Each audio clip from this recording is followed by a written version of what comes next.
አነጋጋሪው የአሜሪካ አቋም። የአሜሪካ አምባሳደር ከጀነራሎቹ ጋር ምን ሰሩም? ሰሞኑን የአሜሪካው አምባሳደር ምን እየሰሩ ነው የሚለውን ጉዳይ በዛሬው መሰናዷችን ለመቃኘት እንሞክራለን።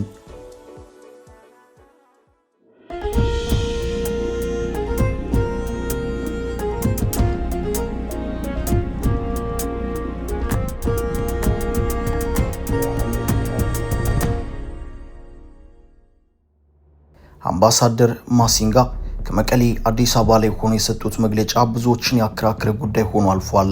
አምባሳደር ማሲንጋ ወደ መቀሌ ሄደው ከዋት የጦር አመራሮች፣ ከሰራዊቱ አዛዦች እንደዚሁም ከጀነራሎች ጋር ውይይት እንዳደረጉ መግለጻቸውም የብዙዎችን ትኩረት የሳበ ጉዳይ ሆኖ ነበርም። ከቅርብ ጊዜ ወዲህ የአውሮፓ ሀገራት አምባሳደሮች ወደ መቀሌ በመሄድ ውይይት ማድረግ ላይ ተጠምደዋል። አሜሪካም አንዷና ዋነኛው የመቀሌ ከተማ ውይይት አድራጊ ሆና ቀጥላለች። አምባሳደር ማሲንጋ በኢትዮጵያ አሜሪካ አምባሳደር ሆነው ከተሾሙ በኋላ ከኢትዮጵያ ጋር ያላቸው ግንኙነት ጥብቅ የሚባል ሆኗል። አምባሳደር ማሲንጋ ፓን አፍሪካኒስት አይነት አመለካከት ያላቸው ይመስላል። ምንም እንኳን አሜሪካዊ ዜግነት ያላቸው የአሜሪካ ባለስልጣን ቢሆኑም ቅሉም የአሜሪካ ኤምባሲ በኢትዮጵያ በአዲስ አበባ ከተማ ሽሮ ሜዳ አካባቢ ይገኛል። ማሲንጋ ታዲያ የሽሮ ሜዳን ህዝብና አካባቢውን ተዘዋውረው ተመልክተዋል። የሽሮ ሜዳ ነዋሪዎች ህይወታቸው ምን እንደሚመስል በእግራቸው እየተዘዋወሩ ተመልክተዋል።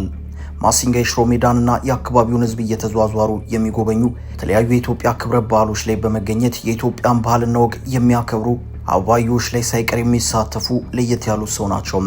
ሌላው ማሲንጋ ለየት የሚያደርጋቸው ደግሞ የኢትዮጵያን መንግስት ፊት ለፊት በመናገር በመተቸት ነው። ማሲንጋ መንግስትን ያለምንም ሀፍረት በግልጽ ቋንቋ በቃላት አርጩሚያቸው እየገረፉ እዚህ ደርሰዋል።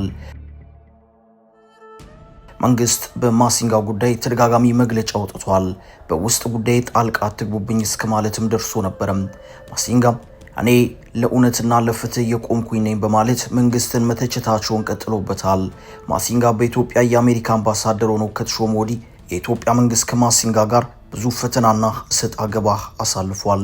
ማሲንጋም የመንግስትን ስህተት በግልጽ ሳይናገሩ አያልፉም። መንግስት ማሲንጋን አንዳንድ ጊዜ እንዳልሰማ ሆነህ እንዳላየ ሆነህ እለፈኝ ቢላቸውም ማሲንጋ ግን ማለፍ አልቻሉም። ቃላት አርጩም የመግረፋቸውን ቀጥሎበታል። በቅርቡ እንኳን በወጡት መግለጫ ላይ የኢትዮጵያን መንግስት ክፉኛ አስቆጥተዋል።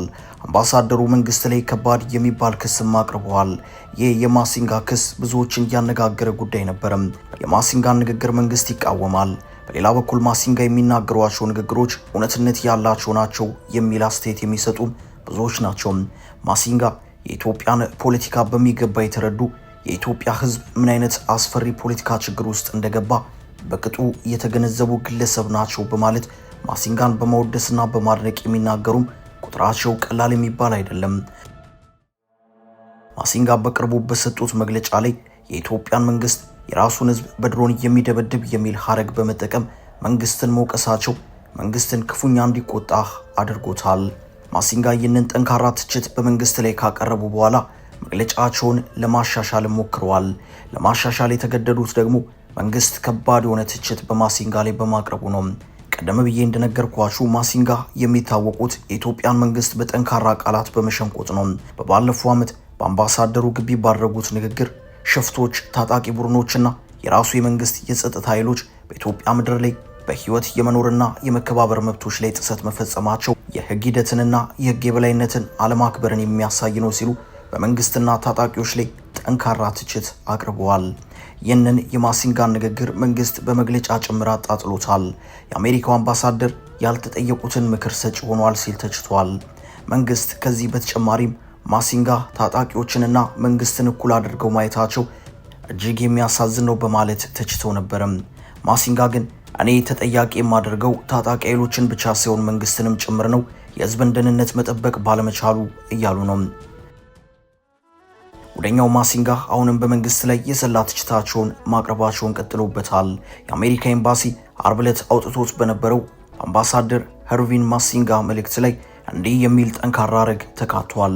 የፌዴራል መንግስት በራሱ ህዝብ ላይ የሚፈጽማቸውን የድሮን ጥቃቶች በአፋጣኝ እንዲያቆም ጥሪ ያቀርባለሁ የሚልም። ማሲንጋ ይህንን ካሉ በኋላ የኢትዮጵያ መንግስት በውስጥ መስመር ከአሜሪካ ኤምባሲ ጋር ንግግር ጀምሮ ነበር። በንግግሩም የማሲንጋ መግለጫ እንዲስተካከል ጥሪ አቅርበዋል የሚል መረጃ አፈትልኮ ወጥቷል። ማሲንጋም ድጋሜ ሌላ መግለጫ ለማውጣት ተገደው ነበር። እንደ አዲስ በወጣው የአምባሳደሩ መልእክት ላይ የድሮን ጥቃትን በተመለከተ ለፌዴራል መንግስት የቀረበው ጥሪ መንግስት ከኃይል ውጭ ያሉ ሰላማዊ አማራጮችን መፈለጉን እንዲቀጥል በሚጠይቅ ጥሪ ተተክቷል። ማሲንጋ እንዲህ እያሉ ቀጥሏል። ማሲንጋ ከላይ የሰማችሁትን መልእክት ካስተላለፉ በኋላ መንግስት ሸኔ እያለ የሚጠራውና ራሱን የኦሮሞ ነጻነት ሰራዊት ብሎ የሚጠራው ቡድን መግለጫ አውጥቷል። ሸኔ በኢትዮጵያ የአሜሪካ ኤምባሲ ያቀረበውን የሰላም ጥሪ እንደሚቀበል አስታውቋል። የኦሮሞ ነጻነት ሰራዊት ባወጣው መግለጫ በማንኛውም ጊዜ ለሰላም ድርድር ቁርጠኛ መሆኑን አስታውቋል። መንግስት ለፍትሃዊ የሰላም ድርድር ቁርጠኛ አይደለም ያለው ሰራዊቱ መንግስት ሰላምን በቃላት እየተናገረ በተግባር ግን በተቃራኒው የጦርነት መንገድ እየተከተለ ንጹሃን ላይ እልቂት እያደረሰ ነው የሚል ክስ አቅርበዋል። የአብይ አህመድ አስተዳደር ወደ ፍትሃዊ የሰላም ድርድር እንዲመጣ የአሜሪካ መንግስት ከፍተኛ ጫና እንዲያደርግ የኦሮሞ ነጻነት ሰራዊት ጠይቋል። የፋኖ ኃይሎች በበኩላቸው ለአሜሪካው አምባሳደር ምላሽ ሰጥተዋል። የፋኖ ኃይሎች እኛ ለሰላም ዝግጁ ነን ካሉ በኋላ መንግስት ሰላም ከፈለገ በቅድሚያ ሙሉ በሙሉ ከአማራ ክልል ሰራዊቱን ማስወጣት አለበት የሚል ቅድመ ሁኔታ አስቀምጧል። የፋኖ ኃይሎችና የሸኔ ኃይሎች ለማሲንጋ ጥሪ ምላሽ ሰጥተዋል። የኢትዮጵያ መንግስት በበኩሉ ለማሲንጋ መልእክት እስካሁን ድረስ መልስ አልሰጠም።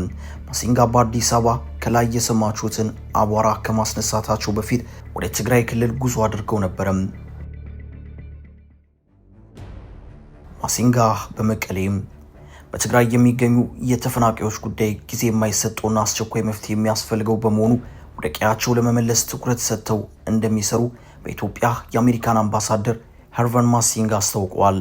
ማሲንጋ ከህወሓትና ከሰራዊቱ አመራሮች ጋር መምከራቸው ተገልጿል። ማሲንጋ ግንቦት 12 ቀን 2017 ዓ.ም በሽሬ የሚገኙ የተፈናቃይ መጠለያ ካምፖችን ጎብኝተዋል። በሽሬ እንደ ስላሴ ጉብኝታቸው ከህወሓት ከጊዜያዊ አስተዳደሩና ከሰራዊቱ ከፍተኛ አመራሮች ጋር በተለያዩ ጉዳዮች መወያየታቸውም ታውቋል። አምባሳደር ማሲንጋ ከህወሓት ሊቀመንበር ዶክተር ደብረጽዮን ገብረ ሚካኤልና ከህወሓት ከዋና ጸሐፊዋ ፈትለወርቅ ገብረ እግዚአብሔር ጋር መምከራቸውን ከፓርቲው ያገኘነው መረጃ ያሳያል። የውይይታቸውን ነጥቦች ግን መረጃው አላካተተም። በተመሳሳይ አምባሳደር ሄርቪን ማሲንጋ ከትግራይ የጸጥታ ኃይሎች ከፍተኛ አመራሮች ጋር መምከራቸውን የክልሉ መገናኛ ብዙሃን ዘገባ ያሳያል። በውይይታቸው ዋነኛ ጉዳዮች ዙሪያ መገናኛ ብዙሃኑ ያሉት ነገር የለም። በሽሬና አካባቢዋ ተዘዋውሬ ለመታዘብ የቻልኩት ተፈናቃዮች እየኖሩት ያለው ኑሮ በጣም አሳዛኝና የሰው ልጅ ሊኖረው የማይገባ ህይወት እንደሆነ ያሉት አምባሳደሩ አሜሪካ በትግራይ ያለውን ችግር ለመፍታት በትኩረት እየተከታተለች መሆኗን በመግለጽ የመፍትሄው አካል ለመሆንም ትሰራለች ብለዋል። በሌላ በኩል የቀድሞ የትግራይ ጊዜያዊ አስተዳደር አቶ ጌታቸው ረዳ ህወሓት ለጦርነት መዘጋጀቱ አይቀርም የሚል ክስ ማሰማታቸው ብዙዎችን አስገርመዋል። የቀድሞ የትግራይ ጊዜያዊ አስተዳደር ፕሬዝዳንት ጌታቸው ረዳ ይህንን ያሉት በአዲስ አበባ ከተማ በተካሄደው የትግራይ ተወላጆች ውይይት ላይ ነው። በዚህ ውይይት ላይ የቀድሞ የመከላከያ ሚኒስትር አብርሃም በላይም ተገኝተዋል። ጠቅላይ ሚኒስትሩ የምስራቅ አፍሪካ ጉዳዮች አማካሪ ጌታቸው ረዳ እንዲሁም የመስኖና ቆላማ አካባቢዎች ሚኒስትር አብርሃም በላይ በተገኙበት በትግራይ ክልል ወታደራዊ ሁኔታ ዙሪያ ከክልሉ ተወላጆች ጋር ውይይት እንደተደረገ የመንግስት ሚዲያዎች በስፋት ዘግበዋል።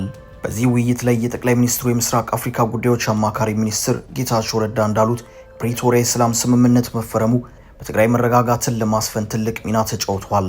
በትግራይ ክልል አሁን የተፈጠረው ችግር ትግራይ ፖለቲከኞች የፈጠሩት መሆኑን በመግለጽ የጥቂት ግለሰቦች የጥቅም ትስስርና አቋም ክልሉን መልሶ ወደ ስጋት እየወሰደው መሆኑን ተናግረዋል። ህወሓት የፕሪቶሪያው የግጭት የማቆም ስምምነት እንዳይተገበር እንቅፋት ሆኗል ሲሉ በትላንትናው ዕለት አዲስ አበባ ከሚኖሩ የትግራይ ተወላጆች ጋር ባደረጉት ውይይት ላይ ከሰዋል። ጌታቸው ህወሓት በድጋሚ ግጭት እንዲቀሰቀስ ያደርጓል ያሉትን እንቅስቃሴ የትግራይ ህዝብ ውድቅ እንዲያደርገው አሳስበዋል። የግጭት ማቆም ስምምነቱ ሙሉ በሙሉ ተግባራዊ እንዲሆን ከተፈለገ የትግራይ ህዝብ የህወሓትን ድርጊቶች መቃወም እንዳለበት ጌታቸው ተናግረዋል። ህወሓት በበኩሉ የግጭት ማቆም ስምምነቱ ሙሉ በሙሉ እንዲተገበር ቁርጠኛ መሆኑንና ይልቁንም ለስምምነቱ ተግባራዊነት እንቅፋት የሆነው ፌዴራል መንግስቱ እንደሆነ በተደጋጋሚ ገልጸዋል። ህወሓት አቶ ጌታቸው ረዳ በትግራይ ህዝብ ላይ የጥላቻ ንግግር ጭምር እያካሄዱ ነው የሚል ክስ ማሰማቱ ይታወሳል። አበቃን። ሰናይ ጊዜን ተመኘን።